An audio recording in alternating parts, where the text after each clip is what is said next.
Want to take a tour of the marvelous AMG headquarters? Then hold on to your breath and tolerate us. Hello friends, welcome back to Tech Insights.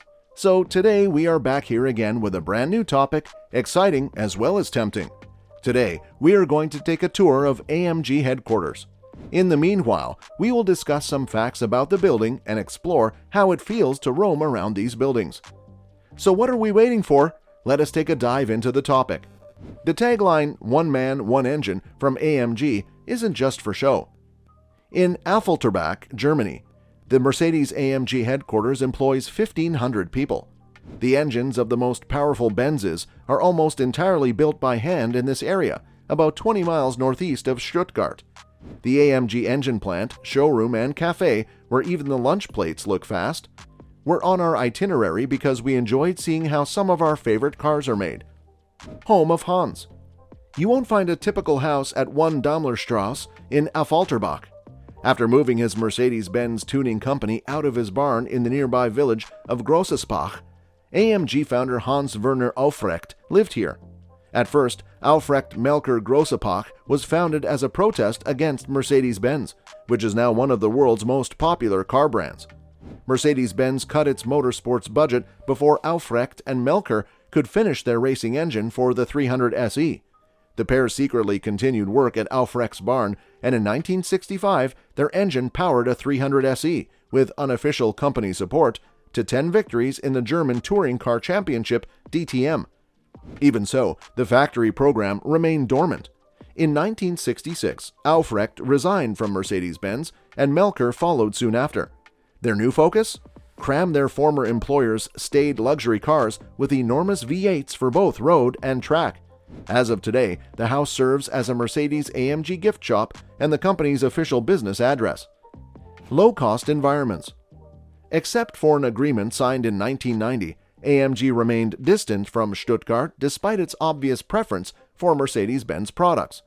It wasn't until Daimler bought a majority stake in AMG's performance arm in 2005 that AMG officially became a fully fledged subsidiary of the automaker, and only in 2016 did Mercedes-AMG become its own separate brand. Only a few tinted glass structures break up the plain industrial office buildings on campus, and the atmosphere is remarkably quiet, until an AMG GTR or C63 passes by in camouflage. Then you'll know where you are at all times. AMG Showroom. The showroom is guarded by a painting of AMG's first and most famous creation, the 300 SEL 6.8 Rotsau, or Red Pig, which finished first in its class and second overall at the 1971 24 Hours of Spa. Except for German customers who ordered the car at a regular dealership, no one can just walk in and drive away in this white E43 wagon or that gray GLE 63S. Only in Japan and Australia can you buy a Mercedes-AMG directly from a Mercedes-AMG dealership. AMG's at the lowest prices. Scale models of AMG's can be purchased in the gift shop for €65, about $75, which is a fraction of the cost of filling up a real AMG in Germany. So many people and so many machines. Mercedes M157 Benz's 5.5-liter V8 and M177 and M178 4.0-liter V8 engines come from Affalterbach. For the 65 and 650 series Maybach, Mercedes-AMG moved M279 V12 production to Mannheim in early 2016. In the 45 series, Kaleda has always produced the M133 four-cylinder. Each of these engines has a plaque bearing the builder's signature, regardless of where it is located. Both the inline-six in the 53 series and the 43 series cars' V6 engines, despite their AMG logos, are mass-produced and therefore unworthy of a master craftsman's scrawling. Women make up 4 out of the 250-person engine assembly line. The M157 V8 was built. The M157 twin-turbo 5.5-liter V8 with 550 horsepower and 516 pound-feet of torque has exclusive use of the engine plant's top floor, or on certain models and S-trims, 577 HP and up to 664 pound-feet. The 2018 AMG 63 CLS, G, GLE, GLE Coupe, GLS, and SL are powered by these V8s. This engine was used in the S63 sedan, coupe, and convertible until 2017. They are in charge of the tempo. A leisurely pace is set by human hands. Code scanners and a touchscreen computer for diagnostics and parts tracking are the only automated machines in use. Nobody is rushing to finish an AMG engine, which takes 2 to 3 hours for each mechanic. During our visit, most of the employees were taking a break for lunch. As long as someone doesn't finish 2 engines in a day, there's tomorrow. The legendary Michael Kubler. Michael Kubler, aka F1 Mike 28, is an Instagram user who frequently posts about AMG-powered vehicles to his more than 201,000 followers. When it comes to the M159 6.2-liter V8 and M158 6.0-liter twin-turbo V12 engines, he's the only person who builds both of them, so he maintains a private area for himself. The heart of Pagani's hand is in yours. The Pagani Huayra is the only vehicle to feature the M158 V12.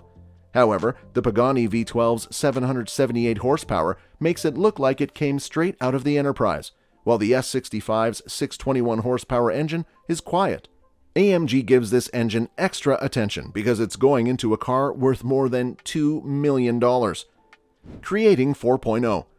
It's ironic that Kubler didn't use his own C63 to develop the twin-turbo 4.0-liter V8. For this reason, other workers downstairs build the M177, wet oil sump, and M178, dry oil sump for the GT series, which necessitates additional computer guiding tooling for the tighter tolerances of this engine compared to the larger displacement V8s upstairs. Pistons and power. Hopefully these pistons will find their way into the E63 sedan, which is powered by an M177 that pumps out an incredible 603 horsepower. In terms of power, it's even more powerful than the GTR's V8. Young people. Mechanics who want to work for AMG must complete a 2-month training program. In their own corner of the factory floor, a la Dr. Kubler, these young guns are free to roam. However, because of this, their engines, and any other red-painted parts, will never be used in a production vehicle. Slaughterhouse King. AMG apprentices built their own Silver Beast, even if they don't deserve a plaque for their efforts. Some distance from the 300 SLR that Sterling Moss drove to victory in the 1955 Mille Miglia. HWA, the birthplace of Mercedes-AMG racing cars. Hans Werner Ofrecht owns a separate company, HWA, which is located nearby. Mercedes-Benz factory and customer teams use Ofrecht's shop to build complete German Touring Car Championship (DTM) and FIA GT cars. Mercedes-Benz race cars are also serviced here, but we weren't allowed to photograph them. You can just imagine a CLK GTR stripped down to its carbon fiber tub. That's the whole point of HWA. AMG GT3's Cradle of Origins. All you need to do to get your hands on one of HWA's AMG GT3s is pay $420,000. Sindelfingen's AMG GT factory receives bare aluminum bodies from Sindelfingen's AMG GT production line. Nothing about this car is the same as the road version except for the lights and the huge star on the grille. Putting the final pieces of an AMG GT3 together. HWA mechanics were meticulously assembling 9 GT3 cars when we arrived. Mercedes-AMG will have built 107 vehicles between the start of 2016 and the end of this year. More bite, less brake. The GT3's front carbon ceramic rotors are 0.4 inches smaller in diameter than the road-going AMG GTR's carbon ceramic rotors. They have 18-inch wheels on all 4 corners, whereas the GTR has staggered 19 and 20-inch wheels. The cost-effective race vehicle. Although the GT3's side exhaust pipes and unpainted carbon fiber bodies are industrial art, the GT3's enormous V8 steals our attention. In order to avoid the additional complexity, cost, and risk of turbocharging on the track, Mercedes-AMG does not use the 4.0-liter M178 turbo V8 found in the street car. The GT3 is powered by a naturally aspirated 6.2-liter M159 V8. Low running costs or a complete engine rebuild every 12,750 miles is one of its most enticing features. If you're racing, that's a good thing. So this was a small tour of the overall building. Let us know in the comment what you feel about it. We really had a great time letting you know about these things. So that's all for this video. Subscribe to the channel if you haven't and hit the bell icon to watch the latest videos. If you liked our work, then like and share it with your friends. If you have any queries, let us know in the comment box. Thanks for watching.